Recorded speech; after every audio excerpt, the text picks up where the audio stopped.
Hello everyone, we're Hi. back with our YouTube that we hope you're all tuning into for Where Nutritious Meets Delicious. She's nutritious.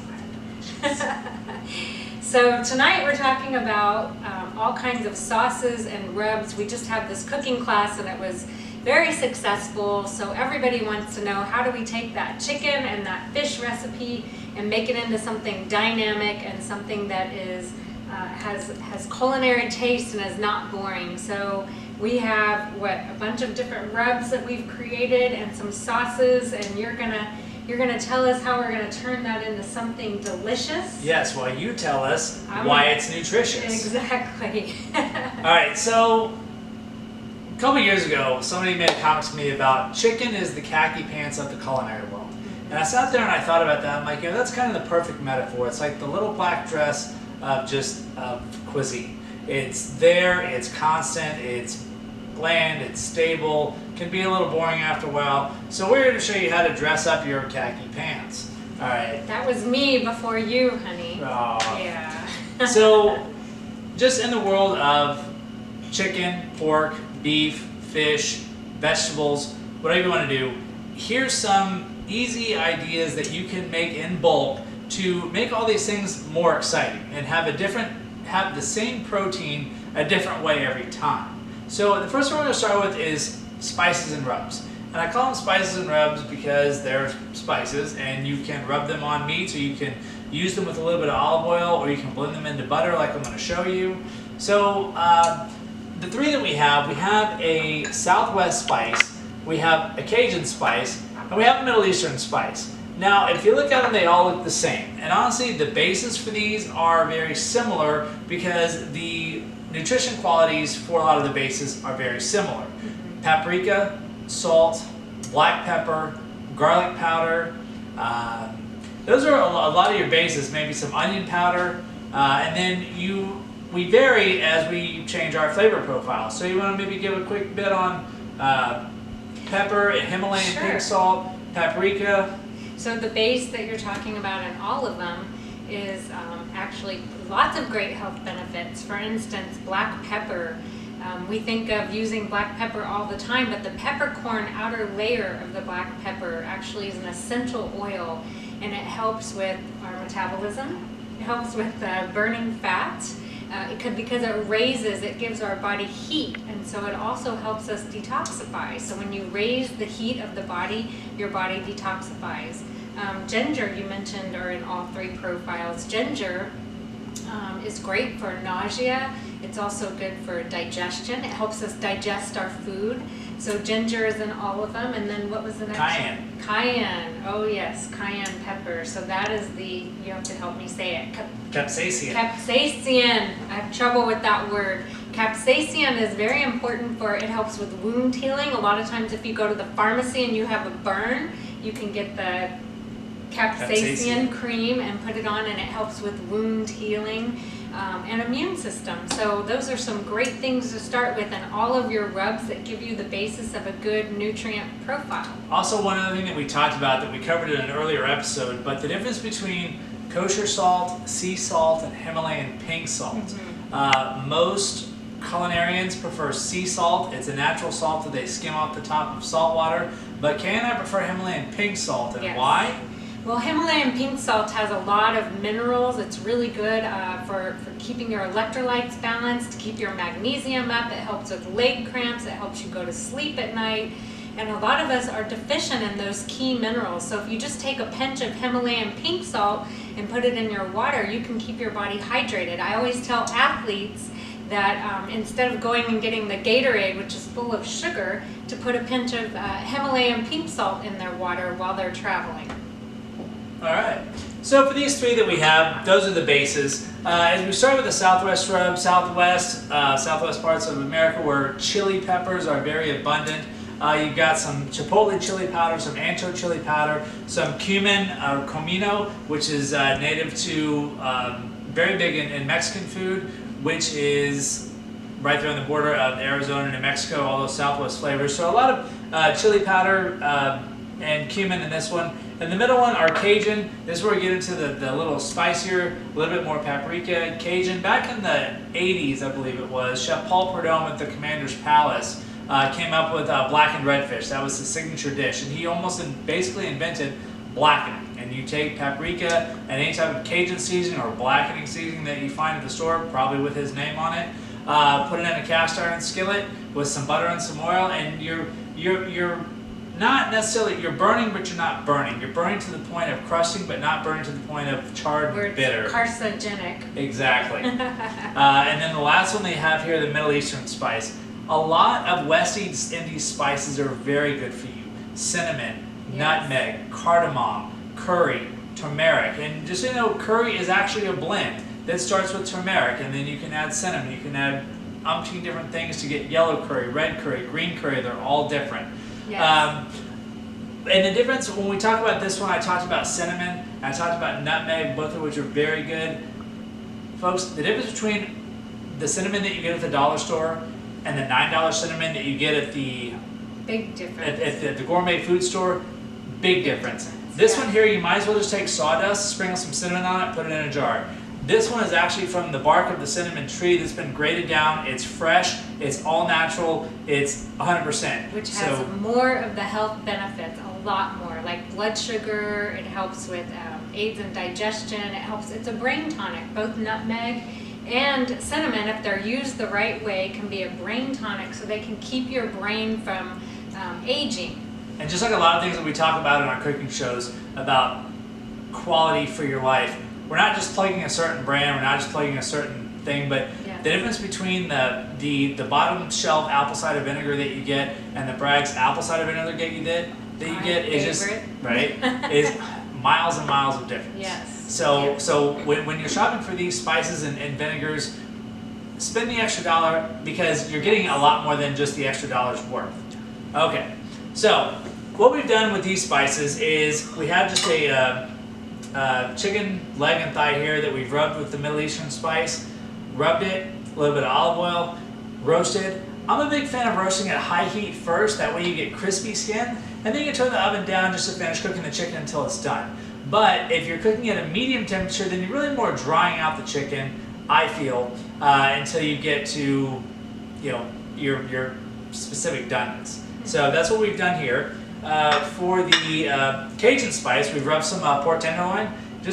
We bought the really thin. If you're in a pinch and dinner's in 5 minutes and you got to get the kids fed and off to whatever practice or rehearsal, you can find a lot of stores. Chicken and pork both cut from Milanese, even beef. It's cut about that thin, dusted on both sides, sear on a really hot pan, and you're done. You don't have to wait for it to cook all the way through, because it's about a 1/4 inch thick, so you're pretty much done after that. So we've just rubbed it with the Cajun rub, and I like the way you put the dry herbs on top too. Is that tarragon?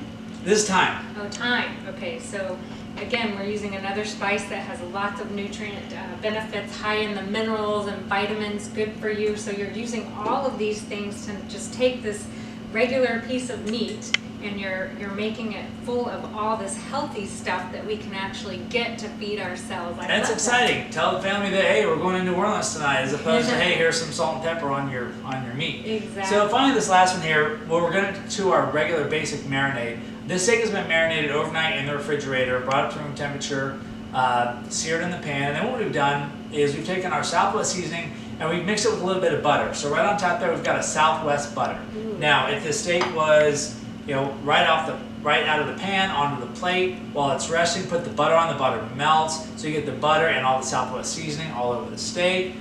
Yum. So you've just taken the Southwest rub and made it into a butter to give it some... Get the butter soft, put the seasoning into the butter, so now you have a flavored butter. Okay. And you can put it on toast if you want. Ooh. Steak, chicken, pork chops, shrimp. I like the way you help us think outside the box, because I would never think of that. That's great. All right. All right. So moving on to something else here. Now we're going to go to our two dressings and marinades. The first one we have is a basic marinade. When I say basic, this you can marinate chicken, beef, pork, fish, shrimp, basic marinade. It's olive oil, it's lemon juice, it's a little bit of turmeric, it's garlic, it's parsley, it's paprika, it's salt, pepper, and cayenne. All the things that are really good for your digestive system. Yes. And they're in there for your digestive system, but they're also in there for flavor. There's also lemon juice in it, because when you marinate with lemon juice, that little bit of acid starts helping to break down the meat, so it's a lot more tender when you go to cook. Same thing as if you were to add a vinegar to it, which actually this marinade has a little bit of Bragg's apple cider vinegar in it. Yeah, so, well, a couple things you said. First of all, the lemon is a detoxifier. I love using lemon, and olive oil actually is an oleic oil. It's an essential fatty acid we don't make on our own, and it's very, very important for our brain health. And what I'm finding in a lot of lab testing that I'm doing, where we look at the micronutrients inside the cell, we're seeing a lot of oleic acid deficiencies. So just adding olive oil is such a great idea. And then you know how I love Bragg's. Everybody loves Bragg's. Yes, but you have to make sure that it's the organic, raw, unfiltered. So the one that has the mom on it, and it's called Bragg's apple cider vinegar.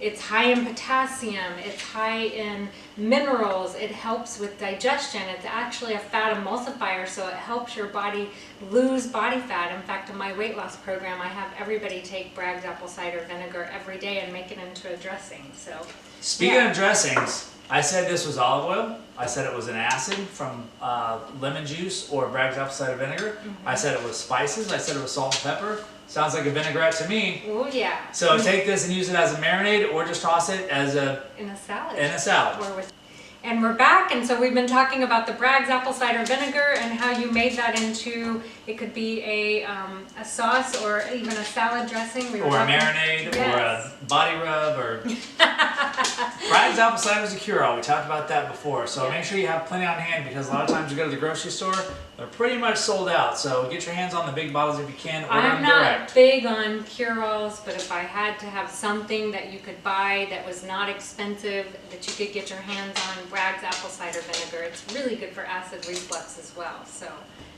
yeah. All right.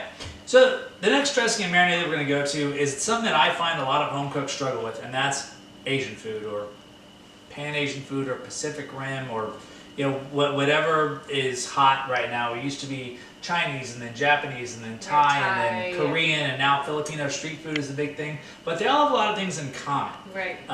Ginger, soy, rice vinegar, some type of heat, salt, white pepper, and then they all have their different plays on some ingredients that are indigenous to their culture. But so we're going to do just a plain, simple, old school Asian marinade / dressing. So ours is just sesame oil, rice vinegar, and we use, instead of soy sauce, we actually use Bragg's liquid aminos. Yes. Okay, tell them about Bragg's liquid aminos. Well, you can get the liquid aminos in coconut, or they do have soy, but it's a fermented soy. It's a non-GMO soy. And for those of you out there that have gluten sensitivities, gluten is in soy sauce. So when you use the liquid aminos, not only are you getting a good dose of amino acids, which is your proteins, which are very important for your cellular health, it's also good for providing the taste of soy sauce without that gluten component. So it can really give you that Asian style that we're looking for. And then the last ingredient is fresh ginger. And this is what ginger looks like at the grocery store. If you ever see it, it looks kind of funky. But that's what it looks like on the inside. And ginger is super huge for your digestive system. Kay, take it away. Well, nausea, we talked about it earlier, nausea, digestion. But I always laugh when I go to the store with Andrew, because he always takes the ginger and picks the little pieces off, and I didn't know you could do that. So you don't have to get this big, huge piece of ginger. If you just need a little bit, you can actually take a little bit, right? Yeah, I'm sure the produce manager frowns upon it, but he'll get it. So anyway, so what we've done with this Asian marinade, like I said, it's a simple sesame soy or sesame Bragg's amino with some scallions and some rice vinegar, some fresh ginger, and we marinated our salmon fillet in it, and then the salmon fillet just went straight into a hot pan and into the oven. So that way you get your skin crispy on the bottom, get your fish cooked, and folks, I'll tell you, when it comes to fish and any of these things, undercooked is better than overcooked. There's nothing worse than a dry protein, and you can always cook it more, but you can't cook it less. Remember that? Yes. So anyway, so what we've done here is just we've marinated the salmon overnight, put it right in the oven, and this Bragg's amino and soy and sesame, it starts to caramelize around the fish as it cooks at a really high heat. So you're almost getting like this savory, salty, sweet crust around your fish. And if you want, when you're done, you can just kind of do a little more over the top.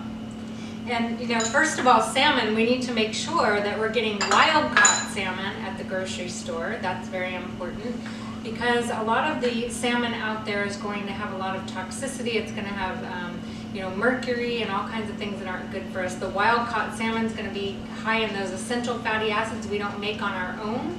And yes, I love, because I could eat salmon every day, but it gets quite boring. Salmon, salmon, and salmon. So this Asian sauce gives it a really nice flavor. Also on your salmon, Kate talked about, What did I talk about? yeah, what you just talked about. My essential fatty acids? Yes, but the salmon that you get at the store is just like the cinnamon, okay? Okay, yes. You want Alaskan salmon, you want cold water salmon, because the colder the water, the fatter the fish, Right. and the fat is where all the omega-3s are. Yeah. Now, also if you get to the store and you see this steelhead trout, and it looks just like salmon, Yes. well, there's a reason for that, folks. Salmon is a member of the trout family. You taught me that. Yes. Steelhead trout, Alaskan salmon, just make sure it's a cold water pink fish. Yes. Plenty of fats and you're good to go. It's almost like getting a well-marbled steak. Right. It's fish. Exactly. All right. Yeah. All right, and so finally on to our last trio down here is we're going to go into sauces, My favorite. which could also be rubs, which could also be marinades. And again, like the spices, the bases are mostly the same. There's garlic, there's some heat, there's olive oil, there's a lot of fresh herbs, tarragon, sage, basil, parsley. What else do we have going on over here? Chives, thyme. A lot of those are in a lot of these, but there's just different variations. But either way, you're getting fresh herbs, olive oil, and just really good flavors. So I always say, let food be thy medicine and medicine be thy food. And so rather than taking a ton of supplements and making sure that we do get a variety in our diet, but using these sauces and rubs where we're getting these natural, you know, garlic is it's an antimicrobial, antiviral. It fights off disease, it fights off plaque. It helps with heart disease. So just by using these spices and rubs, we can be naturally feeding ourselves without having to take a handful of supplements all the time. Right, all right, so let's go through them kind of real quick. So the first one is a pesto. The traditional pesto in Italy is basil, parsley, garlic, Parmesan cheese, pine nuts, and olive oil. Now, that's kind of your basic. Now, when you go to the store and you go to look for pine nuts and they're $25 a pound, you're like, oh my God. Well, folks, it's almost like a matrix for pesto. You can have basil and parsley and pine nuts and Parmesan. You can have cilantro and parsley and walnuts and pistachios. You can have mint and parsley and walnuts and I never thought about that. and you know Asiago cheese, a hard cheese, a nut, Okay. an herb, parsley, and an oil. It could be olive oil, it could be avocado oil, it could be walnut oil, it could be hazelnut oil. Which switches it up so it's not the same all the time. Exactly. Yes. So our next one is going to be a salsa verde. Now salsa verde obviously just Love that. translates to green sauce. Now this green sauce is about 7 or 8 different herbs. This is kind of where you take all those semi-dead herbs in your refrigerator, just throw them all in a blender. Parsley, thyme, that you bought that whole pack of tarragon for one recipe and you've got like all that left, don't know what to do with it. So that's in here. Sage is in here, thyme is in here, cilantro is in here. But for most salsa verdes, what we have in here also is we have capers and we have anchovies. Canned anchovies, fresh anchovies, anchovies like salmon like we were talking about, cold water fish, Smaller fish, so you're not going to get full the of great mercury. fats, Yes. exactly. Full of great fats and capers. Gives you that little bit of earthy, salty, and a lot of them, well, I don't really like capers. And well, capers are a pickled hyacinth bud. So if people ever tell you eat your flowers, this is eating your flowers. So. Okay. I love salsa verde on steak, like a skirt steak. My favorite. Yes. Yes. I'm with you. But like I said, it's a very loose term. A lot of greens, a little bit of capers, a little bit of anchovies, some olive oil, garlic, good to go. Now the last one we have is chimichurri. Chimichurri has been referred to as the ketchup of South America. Yes. When you order French fries or whatever at a restaurant, this is what you get. This comes in a bowl, pretty much standard at every table. All right, and this is herbs, chili flakes, olive oil, some type of heat. This one's got red chili flakes in it. Sometimes it's got an acid, whether it's red wine vinegar, lemon juice, lime juice. But so the basis for all these are the same, but the benefits on this one, you get the heat and you get the acid and you get the garlic, whereas the other one you get the herbs and you get the anchovies and the capers, and the other ones you get the hard cheese, whether it's Parmesan or Asiago, and you get your healthy nuts. You can do an almond Parmesan, walnut Parmesan. Right. So kind of depending on the flavor profiles, they all have their advantages. The heat is going to, again, help with digestion. It's going to break those fat cells down. It's going to create heat in the body. It's also going to detoxify, and help you to have proper elimination. So, yeah. So this is what we have for you tonight. Just a basic starting lineup if you want to stock your fridge with things that can make anything you buy taste better. Yeah. So we have all the full recipes for all of these rubs and sauces and marinades available at nutritiousmeatsdelicious@gmail.com. Yes, so you can ask us any questions, either nutrition questions or culinary questions. Take me on as your personal chef and just ask away. So, all right. This is fun. Do I get to eat this now? Yes. Am I on a date with my husband? Yeah, right? Yeah. We'll chat on this when we get done. And catch us next week as we save the world one bite at a time. And don't forget to subscribe. Sorry, like and share us Facebook.